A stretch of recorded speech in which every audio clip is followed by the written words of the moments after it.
I'm Dominique, this is True, and this is our story of faith. So April 23rd, my life changed forever. So I remember being outside, pulling up the weeds. Initially, he was out there and there were bigger kids out there. And there is a gate around the pool. The gate was shut, but I remember going in the house and I remember my spirit saying, hurry up and get outside. And as soon as I open up the door, his Gigi says, where's True? So then I start panicking and start running. So as soon as I get to the back, his grandma was like, he's in the pool. I remember jumping over a gate and running and scooping him out.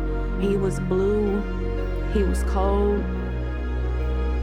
I immediately go to the ground, start doing CPR on him, thinking like, this isn't working, I don't know what to do. Talking to God in my head like, God, is this really real? Like, how could this happen? They're taking him into an ambulance and I've only had my faith. I literally had nothing else. The only place and thing that I knew that I could do was go to God. So I remember waiting and they were like, if he does survive this is just the beginning of this battle for you.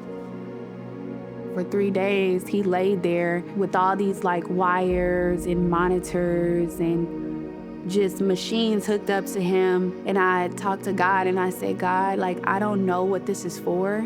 And I was like, if this is for your glory, just give me something to work with. So I remember getting on a prayer call with Pastor Brenda and we were just praying for the swelling, that he wouldn't have swelling.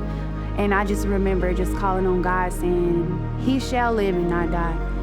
And I just kept professing that over him. I was like, True, you got it, son. Like, you got it, you God's child, you got it. It was like 6 in the morning and we got off the prayer call. And at 8 in the morning, the doctors came in the room and they said, he has no swelling. So I was like, oh God, thank you. But then they told us the next thing would be his MRI. So it was like every time I would go through one battle, the next battle would arrive. Because True had like a stridor, they were trying to like cut his throat and give him a trach.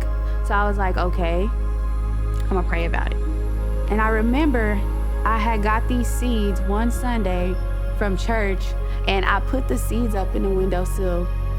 And I would always like remind myself, it only takes one seed, one little seed, the size of a little mustard seed of faith. So I remember coming in the room, True's hands was over his mask like this. And I was like, telling the doctors like, come on in, come take it off. Like, I feel like he's ready to take it off. So whenever we took the mask off, the stridor was gone. And they called the ENT in and he's like, what's going on here? This never happens. Like, this is so weird. It's almost as if he was mad. And he was like, this just doesn't make sense. And I was like, it's God. And he was like, yeah, that, but still. And I'm like, it's God.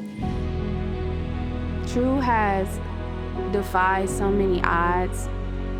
And he has done things that doctors said that he would never be able to do. They said that he would be a vegetable, that he wouldn't be able to breathe without a trach, that he probably would, be disabled for the rest of his life, but he's standing and trying to walk to this day. Like, he pulls himself up, he crawls. With God, anything is possible. And when that doctor said no, God says yes. And my son, I feel like, is a testament of like God's faithfulness. Why the mustard seed is so good is because I feel like we always feel like we have to have this enormous amount of faith, and God reminds us that it only takes a little bit. So I'm reminded of that daily, but I'm so thankful for that and so thankful for God's grace.